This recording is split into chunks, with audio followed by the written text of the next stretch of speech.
Thanks for having us, Haven. We appreciate it. So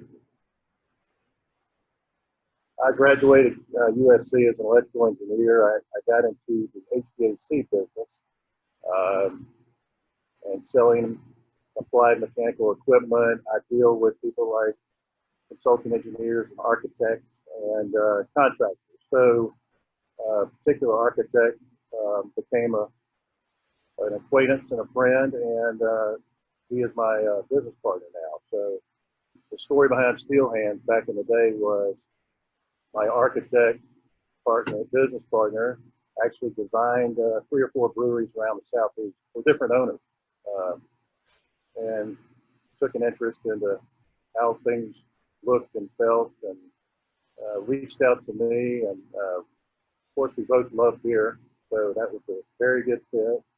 And we decided to open a brewery, not knowing a whole lot about the brewing process itself, but about the business. And what interested me quite a bit was the size of the market. Doug's heard me talk about this a lot, but the beer market in North America is $120 billion a year, which the craft beer segment of that is about 13% by volume, about 19% by money, but you can see every percent is $1 billion, which is why the big boys spend a lot of money on advertising and getting their name out there, because they can sway the market 1%. It's a huge, huge difference. So that's the numbers part of it. Another interesting fact is when I was doing my research was that craft beer, well, beer in general, packaged products in North America, more beer is sold than milk now in this country. So it goes bottled water first, soda second, beer 3, milk 4. So it's a huge, huge operation, but of course it's got more competitive. So we set on the process of figuring out how to design this brewery and what we wanted the business plan to look like, how we wanted to market ourselves, how we were going to get to where we needed.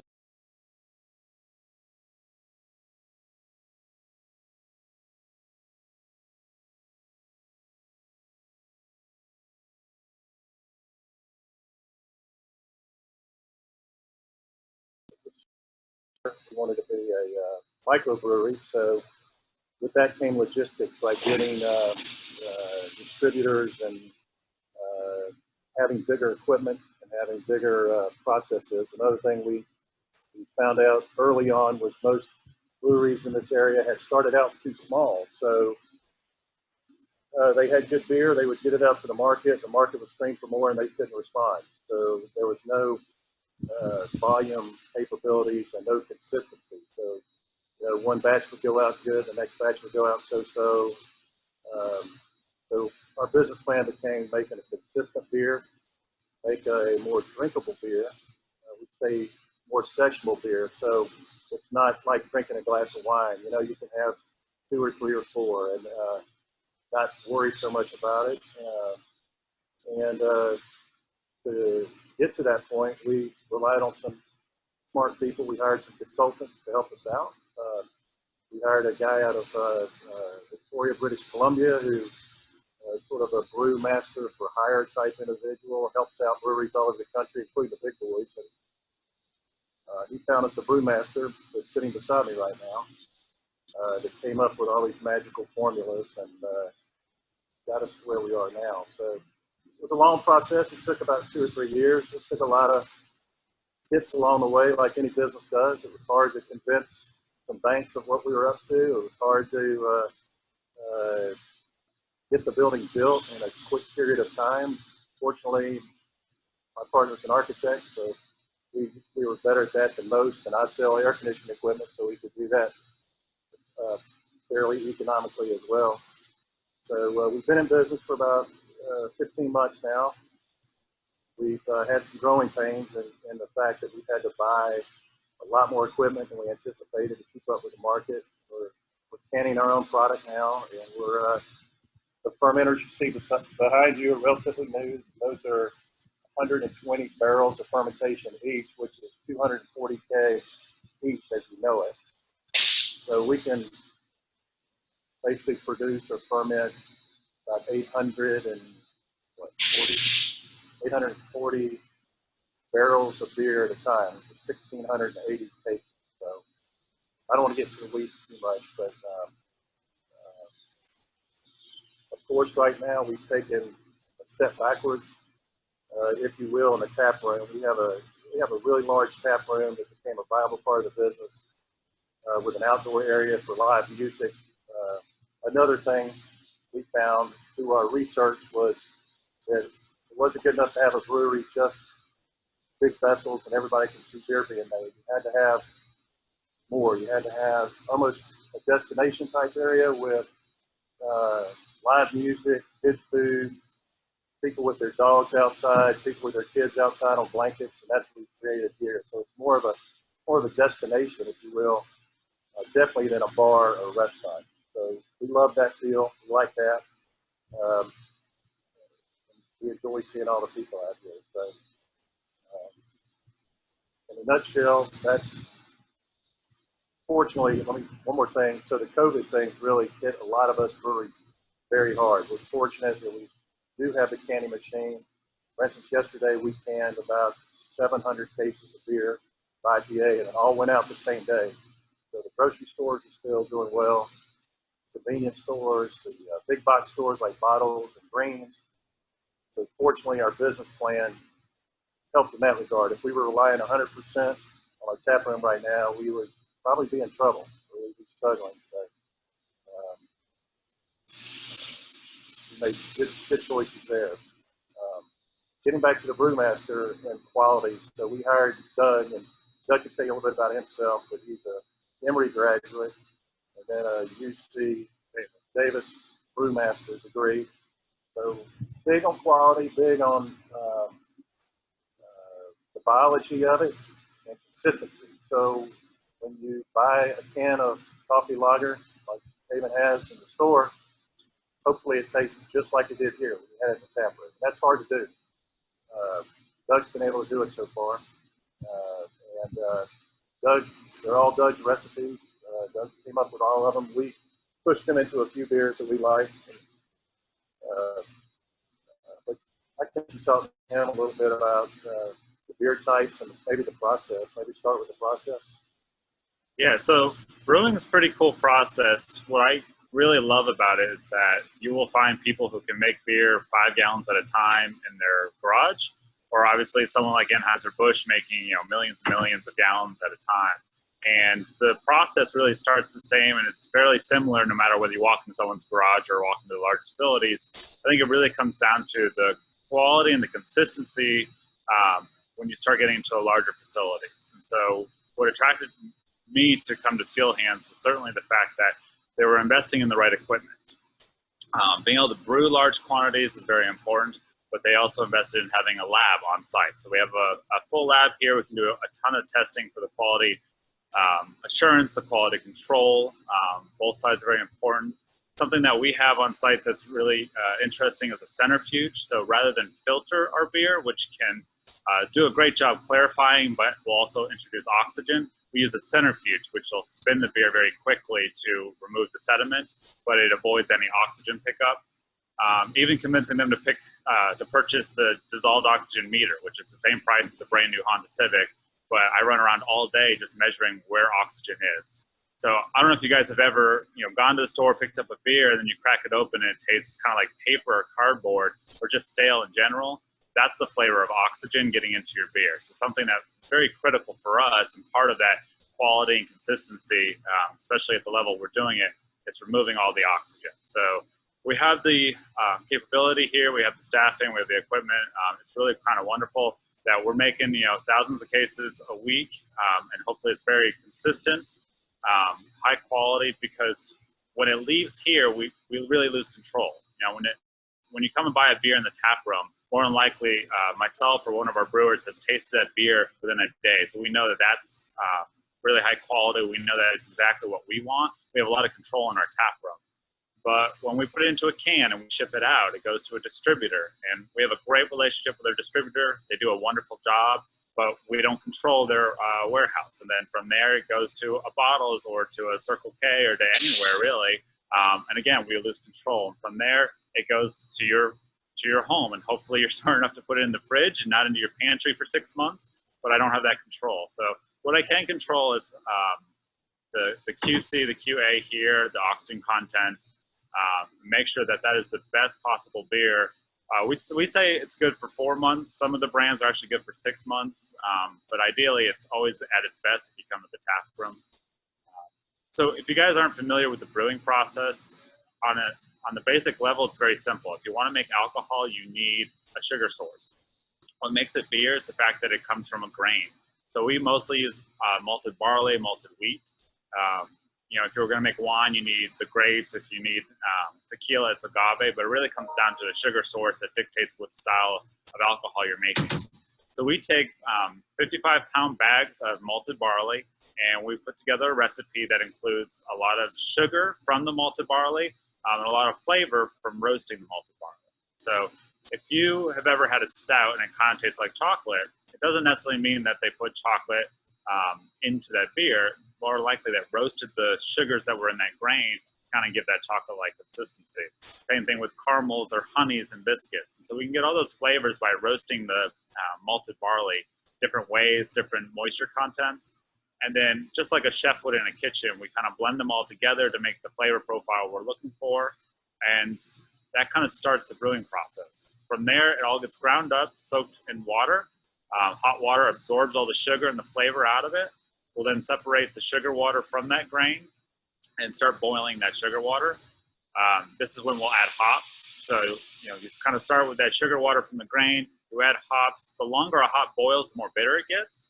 So if you want bitterness, it'll go in at the beginning of a boil for 60 minutes. If you want flavor, it goes in halfway through. If you want aroma, it goes at the very end. Then next in our process is a whirlpool, which is kind of a big vessel that slowly spins. And this allows the protein and the hops to kind of settle to the middle and gives us a very clear liquid that goes into a fermenter.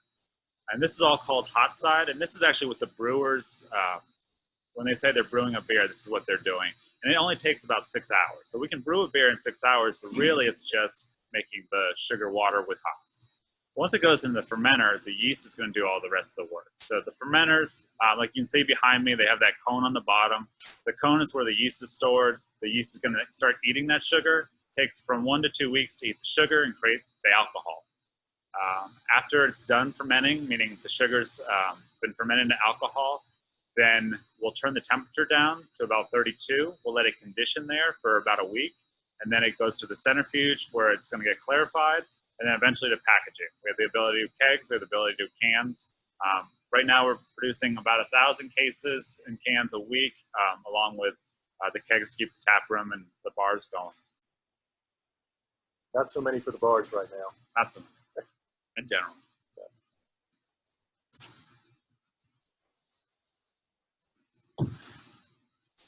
Do you all have Cicerone certifications, and how do you keep up with the professional development? That's a good question. Cicerone certification is geared a little bit more towards the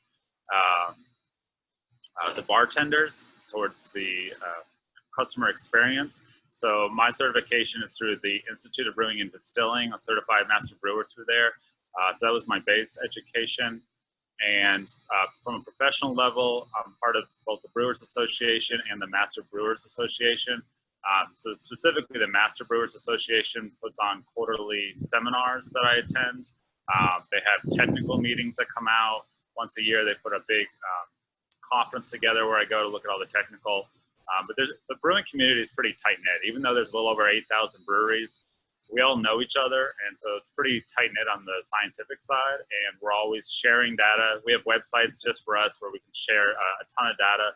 The big thing right now is a new strain or a couple strains of yeast coming out of Norway called Kvik strains. And so I've been chatting with all the brewers that are using those, trying to see how we can implement it on our side. So just a ton of data sharing between different breweries and such. Yeah. Okay. What's the cost of the brewing equipment? Semi-related, yeah. You started, what was the cost of your brewing equipment, and what size was it? have a pilot system, and then a question about access, what we would do next with money, which we talk about all the time. So yeah, the initial investment just for the equipment was about 1.2 million. The brew house itself, now we bought a large system, a 30-barrel brew house, and we bought it fully automated, which means Doug can dial in his recipes on a LCD screen, microprocessor controls, if you will, with valves, and he can make the fluid go where it needs to go, when it needs to go. A manual system, you can envision a brewmaster. He puts the product in a kettle and he watches his clock for 50 minutes, and then he opens up a valve manually and closes another valve. So bought an automated system, and we thought that would help with the repetition and the consistency. So that was purchased out of a specialty company in Victoria, British Columbia called Specific Mechanical. Later on, we started running out of fermentation capacity. Had enough brewing capacity, but not enough fermentation. I heard Doug say it can take a month for a lager or a pilsner to ferment. So behind you, you see we bought the additional fermenters. That wasn't in our business plan. And then at the same time, we bought the canning line. So to answer the second question, right now we're talking about grain silos. Doug's buying 50-pound bags right now. We're probably paying double what we need to pay for raw ingredients at the grain level. We love to have. We've got a machine that takes the cans off of pallets and puts them in, and it gets filled up with beer, but there's nothing to pack it into the case holder. So right now, that's manual labor. 2 or 3 people grabbing the cans, tacking them, putting them on the. We'd love to see something like that. I don't know, Doug. What would you say? You had a Christmas list. What would you want next? I need another building. I need a packaging hall. I need more fermenters. All right. Packaging hall. More equipment so we can make more beer. Yeah. More cans. Yeah. So the loan process was pretty tough because we were doing different than everybody else. The banks had the same question, hey, nobody else is doing it this way. And our response was, exactly, that's why we're doing it that way, because nobody else can keeping up, right? But it was a very hard process. We ended up working it out. What's another question there, Brian? I'm scrolling. Your sister asks, are you back up and running? Yes, we are back up and running. Well, we never stopped running. We have no tap room now. We're selling to our distributor to basically what they call off-premise accounts. Those are grocery stores, convenience stores, bottles, greens, all the big box people that sell alcohol. So that has actually increased significantly. But of course, the tap room revenue and income's gone down.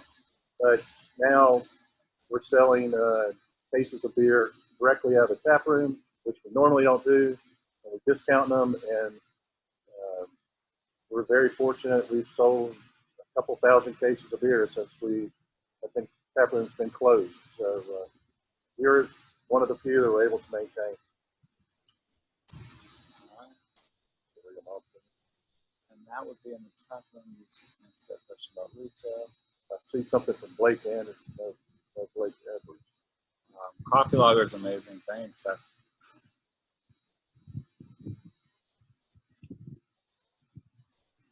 Would you suggest taking brewing classes at the local community college, university, or is it better to try and get picked up as an apprentice at a local brewery? Okay, so if you are interested in becoming a brewer, ideally you're going to need both experience and education to have a long career. That's going to be key. But I highly suggest trying to find an internship, something that's 3 or 6 months. In other places I've worked, I've run internship programs where it was really a mixed bag. We'd probably get 1 out of 3 that after 3 months they realize, yes, they want to be a brewer. They're going to invest more of their time and money into that. 1 out of 3 realize they don't want to be a brewer, but they love the industry, so they find another way, whether it's sales or distribution, they find the industry. And I remember having an intern who was actually a parole officer, which is the one that takes like the federal inmates and like lets them back out. And he was tired of dealing with these inmates all the time. He's like, no, I want to go in the brewing industry. After 3 months of actually having to haul grain and actually work with his hands, he decided to go back to the prison inmates instead. So really highly suggest before you make too big of an investment, actually get in there, get your hands dirty just for a few months so that you realize it's not just drinking beer all day long. I mean, there's a lot of that, but it's not all that, and that it's something you truly love. And then at that point, absolutely go after the education. There's a number of programs, both locally and nationally, that are really helpful. Okay, I'm looking at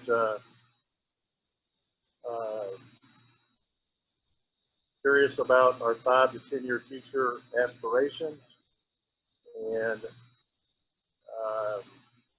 what would we do differently if we did it all over again? A lot. But, so, yeah, our business plan goes out to about 5 years right now, and what we're shooting for is about a volume of 25 to 30,000 barrels a year, hopefully sooner than 5 years. That's a lot of beer.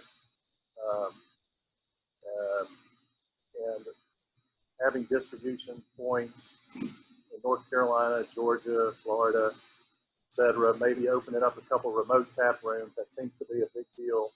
If you can have a remote tap room in a place like Greenville or Somerville, Charleston, then you're considered a local beer. People tend to buy more your local beer.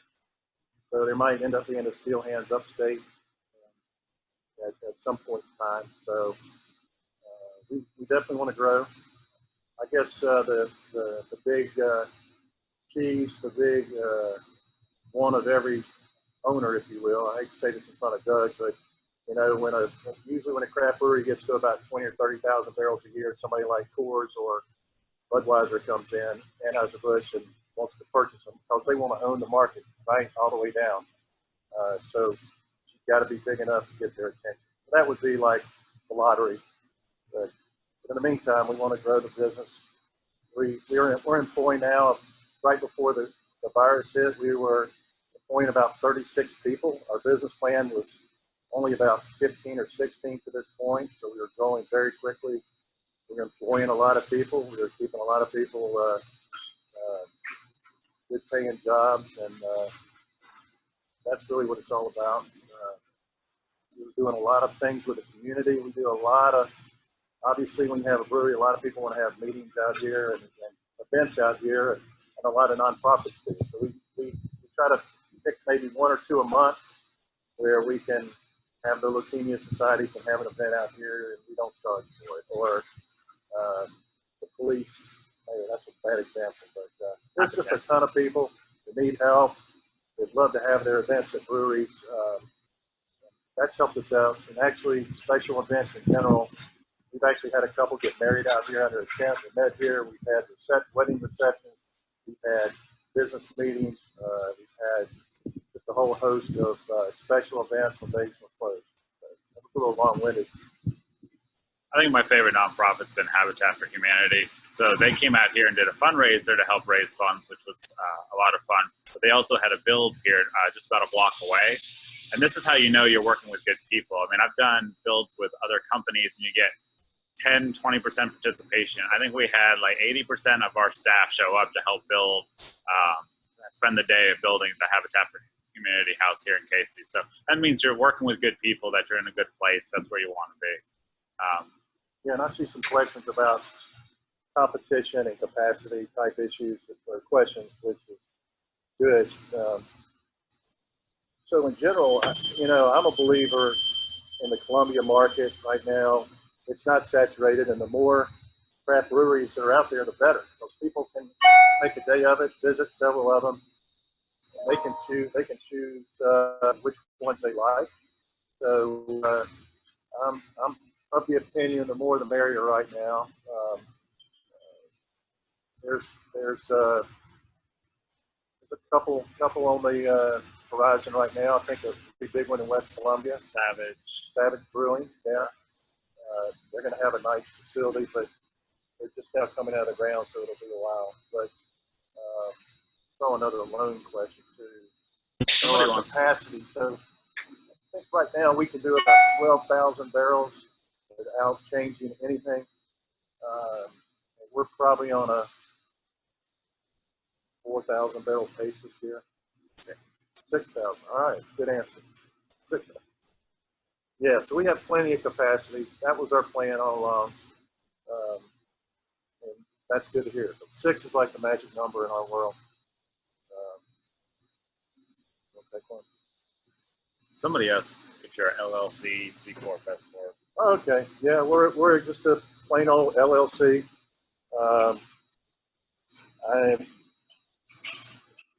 My partner owns an architecture firm, Lambert Architecture and Construction. I've got a couple. I don't know if there's really any business savvy reason for that. I think just the number of owners, it was advantageous for us to set it up as an LLC rather than an S Corp. There were quite a few hurdles that I'm bouncing around a little bit. There was a lot of regulation hurdles between people like SLED and DHEC and TTB and, federal, state, and local, but we were able to get through that, with Doug's help and with hiring the right people too. We had to hire some attorneys that would actually know how to get through that scenario, so that helped out. Somebody asked what states do we currently distribute. We only distribute in South Carolina, and we're actually pretty happy about that. So most of our distribution is here in the Midlands. We do distribute up in Greenville, Rock Hill, and Myrtle Beach as well. Kind of our long-term plan is to cover the rest of the state, but we're really trying to stay local. And for us, that means statewide because we do have a large capacity. But craft beer industry in general has really gone to very, very local. And so you're not going to do well if you don't have great roots. So we want to grow pretty deep. Sell a lot of beer here in town and in the outskirts of town.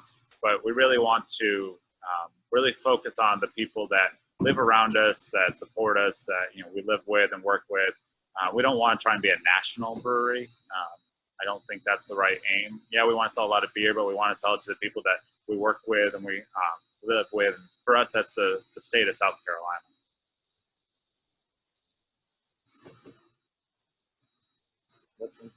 What's your favorite Steel Hands beer? Oh, right here. The almost empty Pilsner. So the story behind that was, the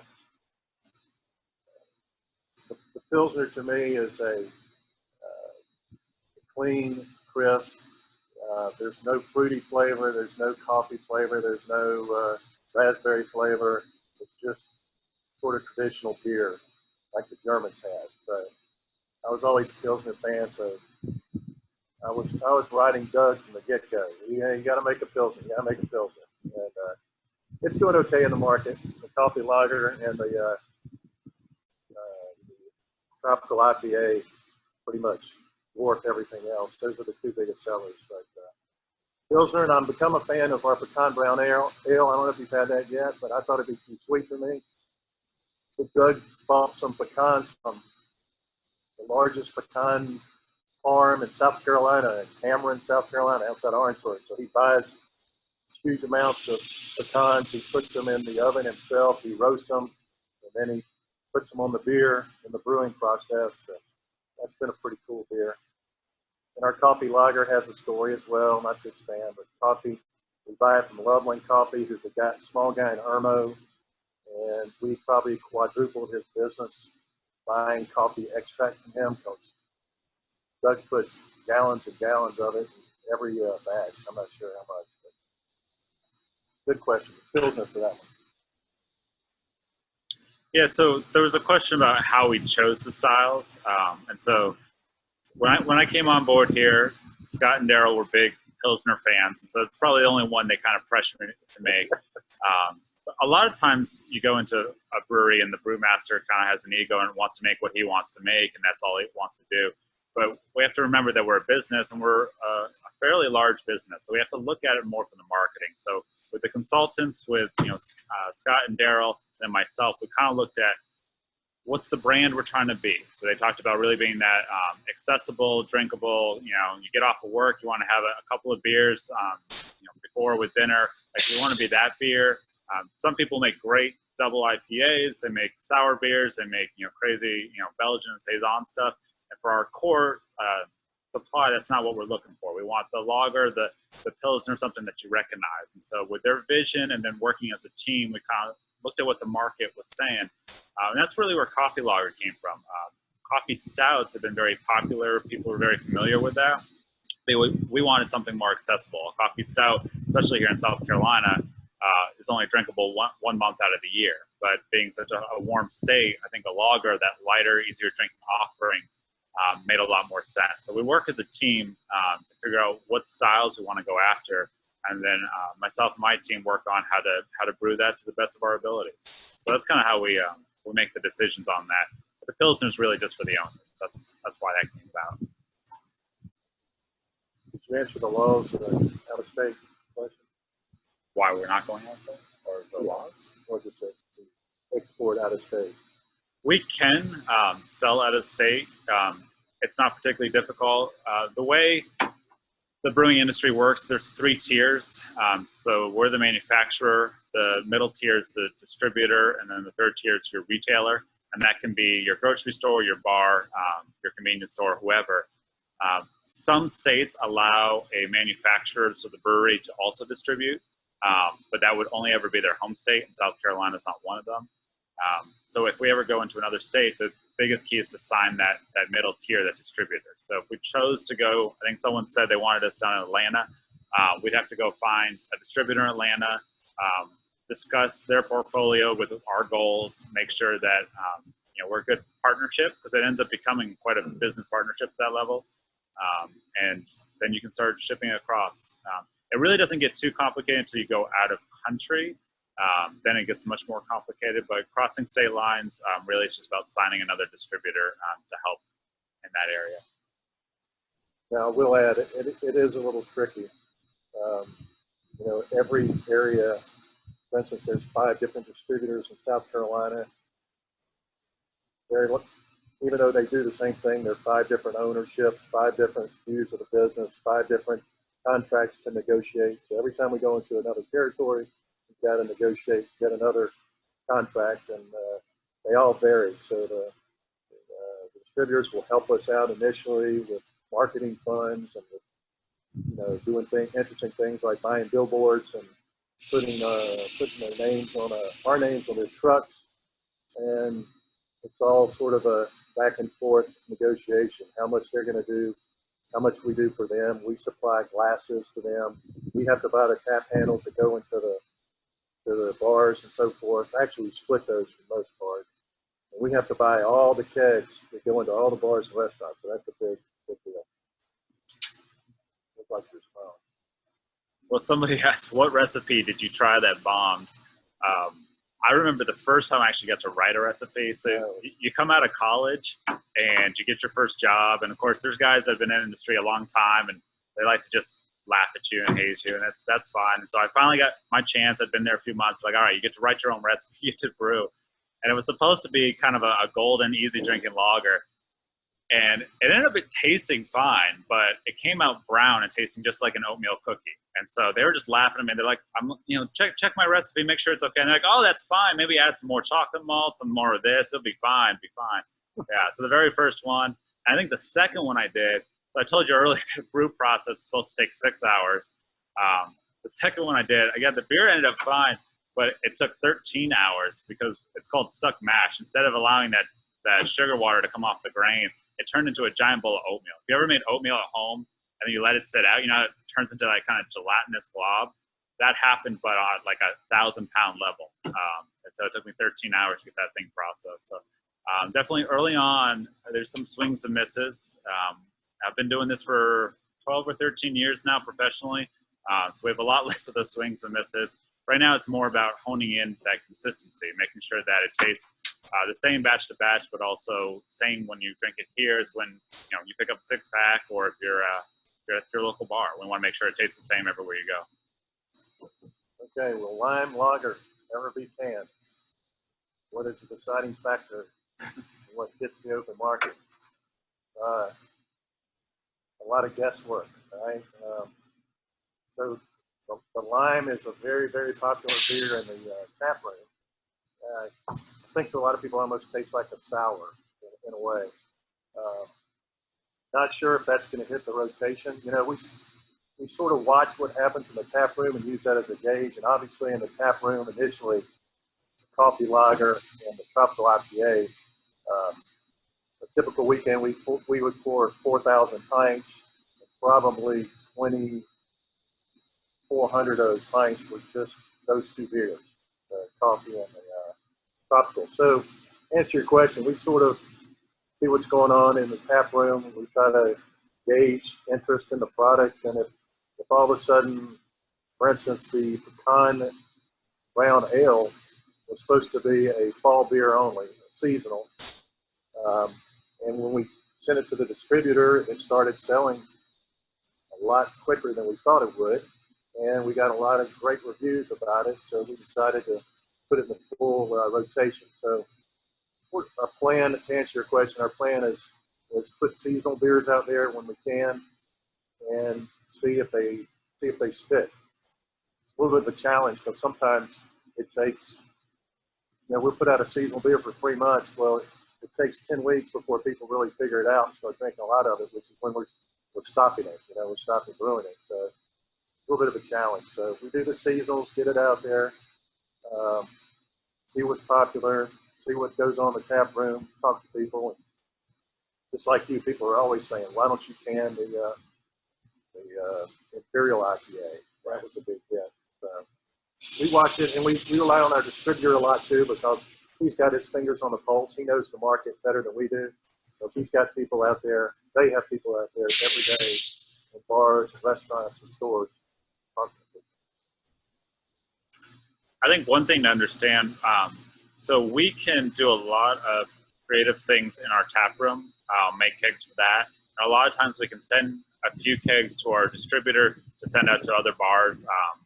Bars like Craft and Draft do a great job of rotating through specialty beers. But if you actually want to package something, there's a limitation to just what the stores can do. And there's a long process. You have to get approval. We sell a lot of beer through Publix. Well, for every beer that, every style, that has to go to Publix corporate. It has to get approvals. They then have to draw it into their sets, which means there has to be a physical place on their shelf for them to put that.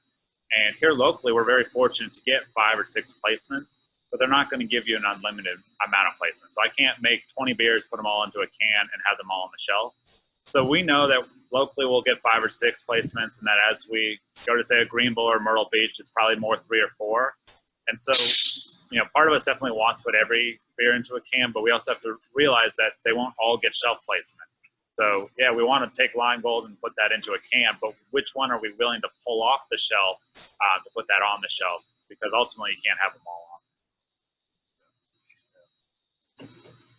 on. They want to know why sours. Sours.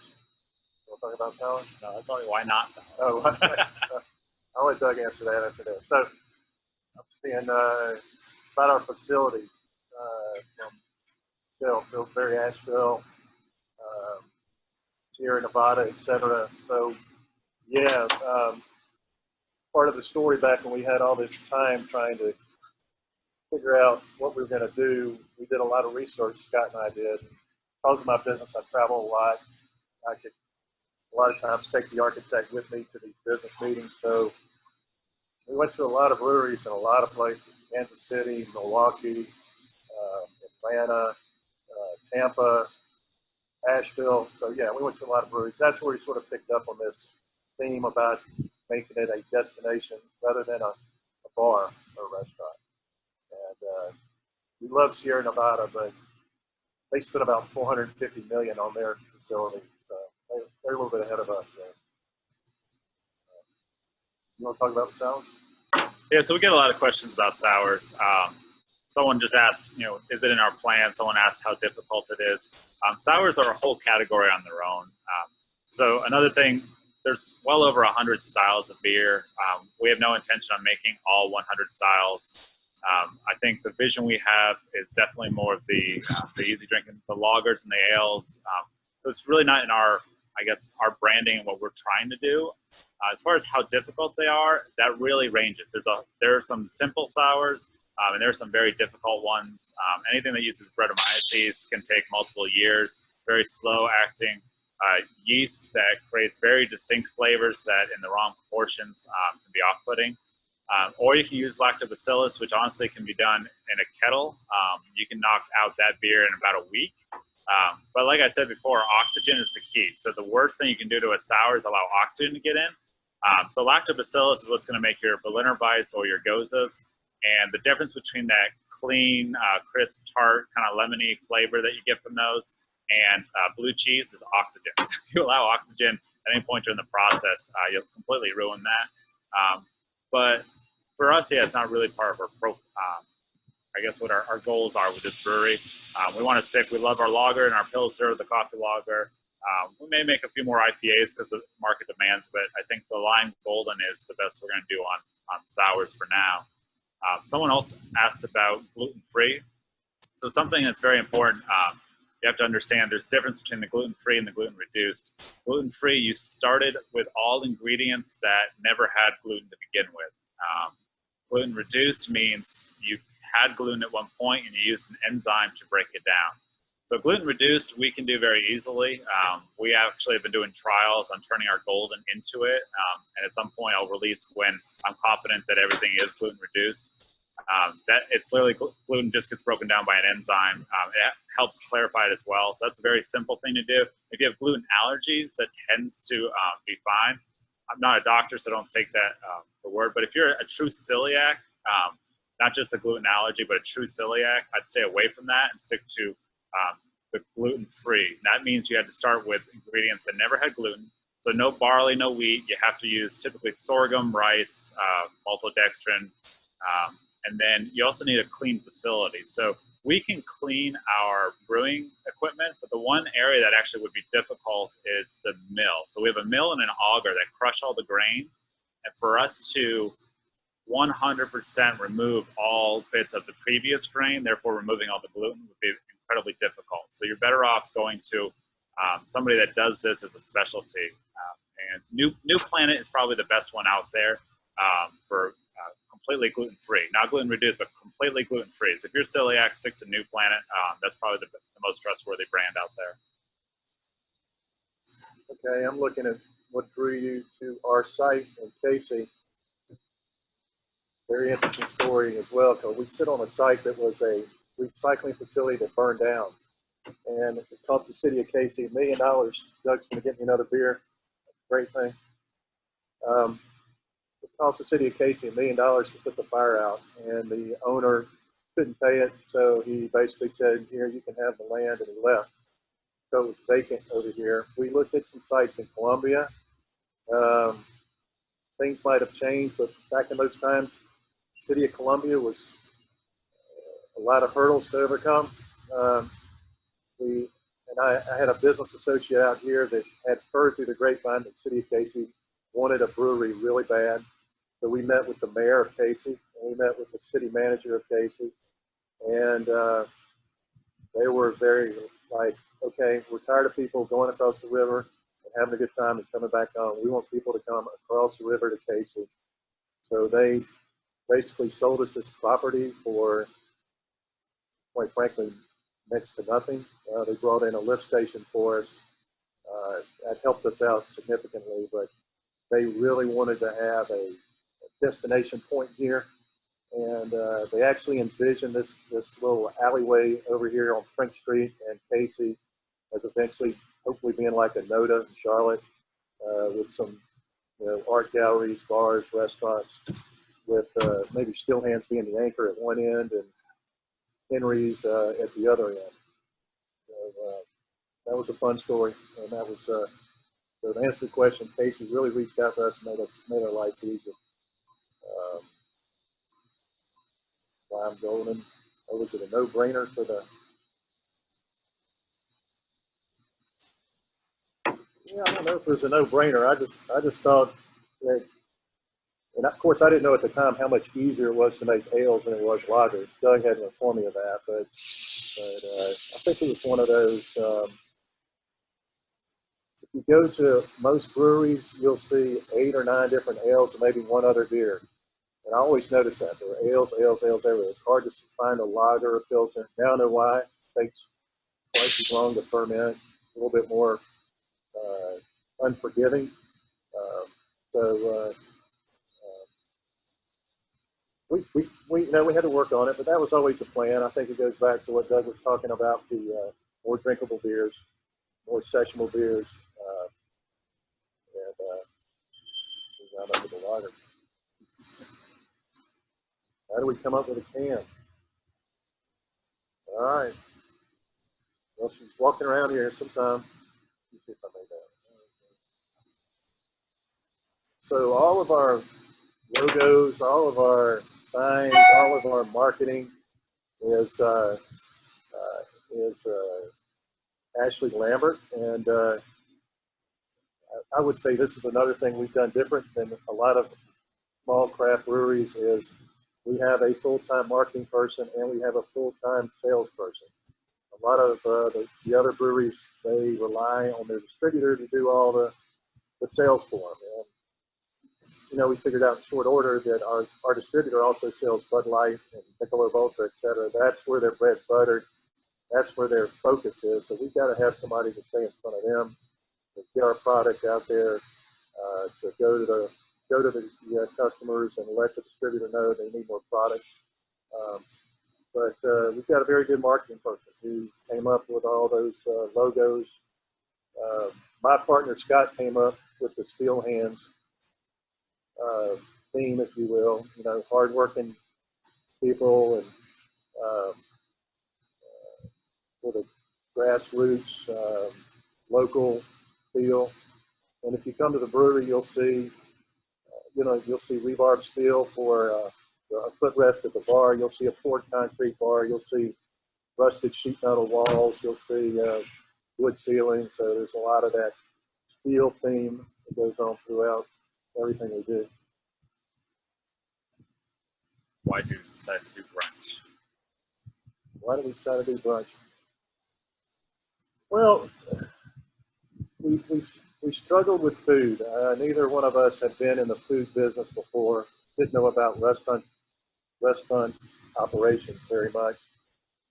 That's a whole nother sideline, but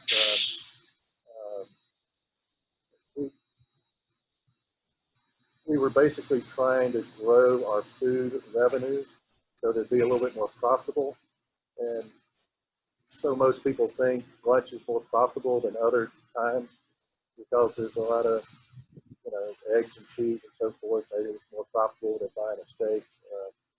But as a side result, our Sunday business ended up going through the roof. So people would come for brunch and stay and have 3 or 4 pints and stay till 2 or 3 o'clock. So it helped us out significantly. But I think the bottom line was we thought it would help our food sales, and we saw a lot of the places in Columbia how well they were doing with brunch as well.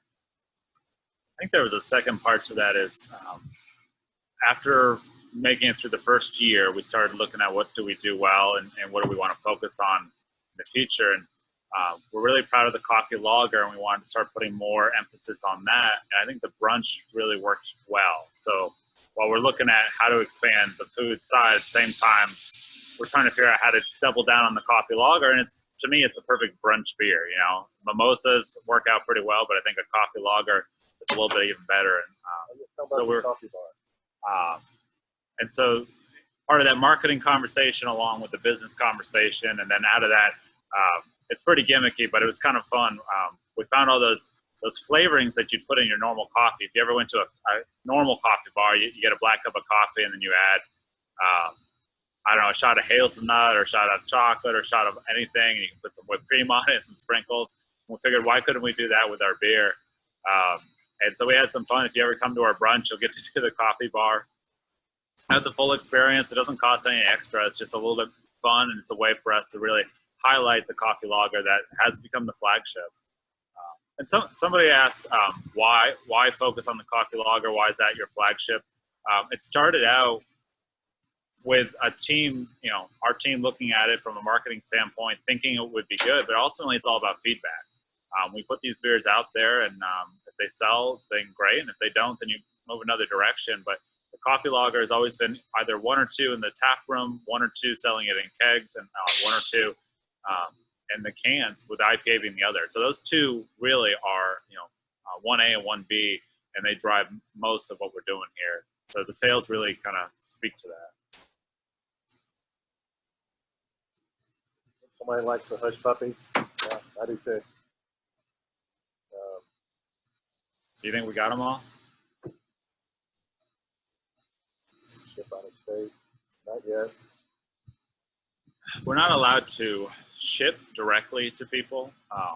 We talked about distributing out of state earlier, but you can't give us your address and we ship beer to you. You can do it with wine, but not for beer. The laws, both statewide and nationwide, are a little weird. Wine, liquor, and beer are all treated differently. And so you just, for some reason, beer can't ship directly like that. What advice for someone starting their own brewery?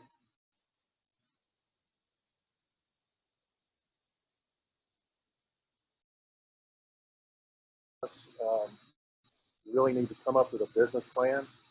You need to try to figure out where it is you want to be 3 or 5 years from now. And you have to talk to some people that are smart.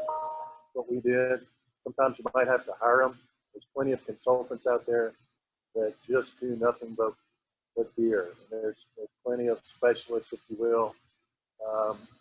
So come up with a plan, and it doesn't have to be a huge plan, but decide what it is you want to be. Like us, we decided we're going to make beers that are repeatable and sessionable. We decided the steel theme. We decided we wanted to be a distribution facility. We wanted to be, trucks coming in, trucks coming out. Some people don't want that. Some people want a nice tap room with some very funky beers that are expensive and take care of all the local people and not worry about canning machines and so forth. So there's a lot of different ways you can go.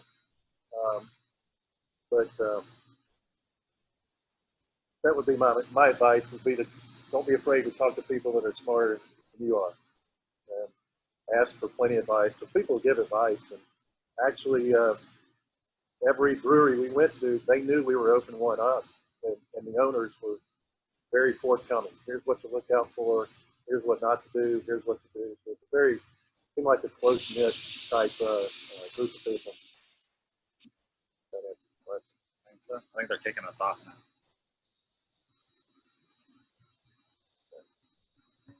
We have any last questions? We are approaching the 6 o'clock hour, so I want to be respectful of your time. All right. Oh, one more. Any more merchandise coming to the website? And merchandise is tough, keeping the sizes. So I know that's something that's always in the works, but yeah, having a full-time marketing director, that is on her plan to get done. It says online too. We found it a little bit difficult, the online deal, but we're trying to work through that. Right? Yeah, we always find that as soon as we run out of a size, that's what gets ordered. So I think I know for a fact our goal right before the quarantine happened was to double how much retail we keep on site, just so we could handle both the online side and in-house. So once we get back open, we'll look at doing that. So everybody drink up, please. It kills COVID, right? All right. On the inside. On the inside. All right. Well, Darryl and Doug, thank you both so much for spending the time with all of us this evening. It looks like everyone really enjoyed learning more about Steel Hands. I know I'll be going to restock my stock soon, but thank you again. We really enjoyed it. Thank you. Thank you, guys. Everyone have a good evening.